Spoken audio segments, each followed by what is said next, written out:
ബംഗ്ലാദേശിൽ നിന്നും കേൾക്കുന്ന വാർത്തകൾ ശുഭകരമല്ല.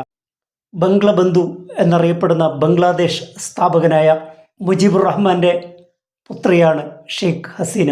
പിതാവ് അതിദാരുണമായി കൊല ചെയ്യപ്പെട്ടതു മുതലാണ് സംഘർഷഭരിതമായ രാഷ്ട്രീയ ജീവിതം ആരംഭിക്കുന്നത്. അർദ്ധരാത്രിയിൽ നടന്ന ഒരു സൈനിക അട്ടിമറിയിലാണ് ഷെയ്ഖ് ഹസീനയുടെ പിതാവ് മുജീബുർ റഹ്മാനും ഭാര്യയും 3 മക്കളും 2 സഹോദര ഭാര്യമാരും അടങ്ങുന്ന കുടുംബത്തിലെ നിരവധി പേർ കൂട്ടക്കൊലക്ക് ഇരയാവുന്നത്. 1975 ഓഗസ്റ്റ് 15-നാണ് ദാരുണമായ ഈ സംഭവം അരങ്ങേറിയത്. ധാക്കയിലെ ധൻമോണ്ടിയിലെ വീട്ടിലായിരുന്നു ഈ കൂട്ടക്കൊല അരങ്ങേറിയത്. 6ഓളം പേർ കൂട്ടക്കൊലക്ക് വിധേയമായി.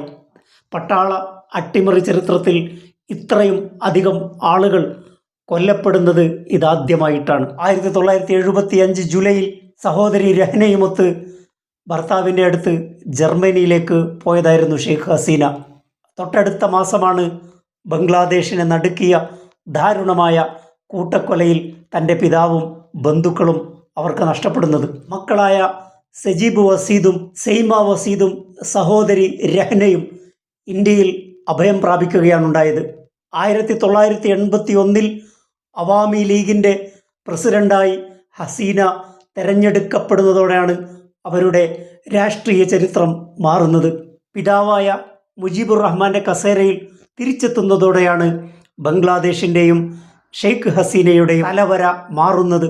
1991 തെരഞ്ഞെടുപ്പിൽ BNP അഥവാ ബംഗ്ലാദേശ് നാഷണൽ പാർട്ടി സർക്കാർ രൂപീകരിച്ചെങ്കിലും അവാമി ലീഗ് മുഖ്യ പ്രതിപക്ഷ കക്ഷിയും അതോടൊപ്പം ഷെയ്ഖ് ഹസീന പ്രതിപക്ഷ നേതാവുമായി മാറി. 1996 തെരഞ്ഞെടുപ്പിൽ അവാമി ലീഗ് മികച്ച പ്രകടനം കാഴ്ചവെച്ചു. ഷെയ്ഖ് ഹസീന ബംഗ്ലാദേശിൻ്റെ പ്രധാനമന്ത്രിയായി തീർന്നു. 2009 പ്രധാനമന്ത്രി കസേരയിൽ തിരിച്ചെത്തിയ ഷെയ്ഖ് ഹസീന പുറത്താക്കപ്പെടുന്നത് വരെ പ്രധാനമന്ത്രി പദത്തിൽ തുടർന്നു. 2009 എടുക്കപ്പെട്ട് അധികാരത്തിലെത്തിയ ഷെയ്ഖ് ഹസീനക്ക് തിരിഞ്ഞു നോക്കേണ്ടി വന്നില്ല. 2024 പുറത്താക്കപ്പെടുന്നത് വരെ ഷെയ്ഖ് ഹസീനയല്ലാതെ മറ്റൊരാളും ബംഗ്ലാദേശിൻ്റെ പ്രധാനമന്ത്രി പദത്തിൽ എത്തിയിരുന്നില്ല. ഇന്ത്യയുമായി നല്ല ബന്ധം സൂക്ഷിച്ച ആളായിരുന്നു ഷെയ്ഖ് ഹസീന.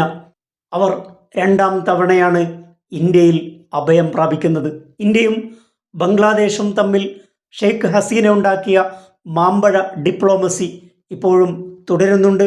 മുഹമ്മദ് യൂനുസ് വീണ്ടും ആ കരാർ പുതുക്കിയിരുന്നു. ബംഗ്ലാദേശ് ട്രൈബ്യൂണലിൻ്റെ വിധിയുടെ അടിസ്ഥാനത്തിൽ ഇന്ത്യ ഷെയ്ഖ് ഹസീനയെ ബംഗ്ലാദേശിന് വിട്ടുകൊടുക്കുമോ എന്നാണ് രാഷ്ട്രീയ വൃത്തങ്ങൾ, അന്താരാഷ്ട്ര സമൂഹം ഉറ്റുനോക്കുന്നത്.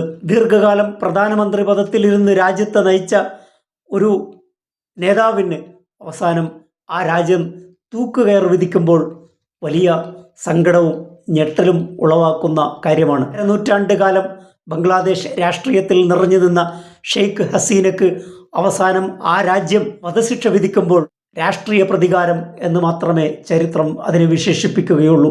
മനുഷ്യരാശിക്കെതിരെയുള്ള കുറ്റകൃത്യത്തിനാണ് അവർക്ക് ട്രിബ്യൂണൽ വധശിക്ഷ വിധിച്ചിരിക്കുന്നത്. വധശിക്ഷ വിധിക്കപ്പെട്ട അവർക്ക് അവരുടെ സ്വത്തും ബംഗ്ലാവും എല്ലാം നഷ്ടപ്പെടും. ബംഗ്ലാദേശ് രാഷ്ട്രീയ ചിത്രത്തിൽ നിന്നും ചരിത്രത്തിൽ നിന്നും തുടച്ചു മാറ്റുന്ന വിധിയാണ് ട്രിബ്യൂണൽ പുറപ്പെടുവിച്ചിരിക്കുന്നത്. നീതിപൂർവവും സത്യസന്ധവുമായ വിചാരണ നടപടികളിലൂടെ കടന്നുപോകാത്ത ഇത്തരം വിധി പ്രസ്താവങ്ങളെ രാഷ്ട്രീയ പ്രതികാരമായി മാത്രമേ നമുക്ക് കാണാൻ കഴിയുകയുള്ളൂ. ജനാധിപത്യ വിരുദ്ധമായ മനുഷ്യത്വരഹിതമായ ഇത്തരം ക്രൂര വിധികൾ കൊണ്ട് രാഷ്ട്രീയ ചരിത്രം മാറ്റിമറിക്കാൻ കഴിയില്ല. ജനാധിപത്യത്തെയും തെരഞ്ഞെടുപ്പിനെയും രാഷ്ട്രീയത്തെയും തന്നെ കൊല ചെയ്യുന്നതാണ് ഇത്തരം വധശിക്ഷാ വിധികൾ. യൂനുസിൻ്റെ നേതൃത്വത്തിലുള്ള ബംഗ്ലാദേശ് ഗവൺമെൻറ്റിൽ നിന്ന് ഷെയ്ഖ് ഹസീന മറിച്ചൊന്നും പ്രതീക്ഷിച്ചിരുന്നില്ല. ദീർഘകാലം ഒരു രാജ്യം ഭരിച്ച ഭരണാധികാരിക്ക് രാജ്യവും ജനങ്ങളും നൽകേണ്ടത് വധശിക്ഷയല്ല, ആദരവുകളാണ് എന്ന കാര്യത്തിൽ സന്ദേഹമില്ല.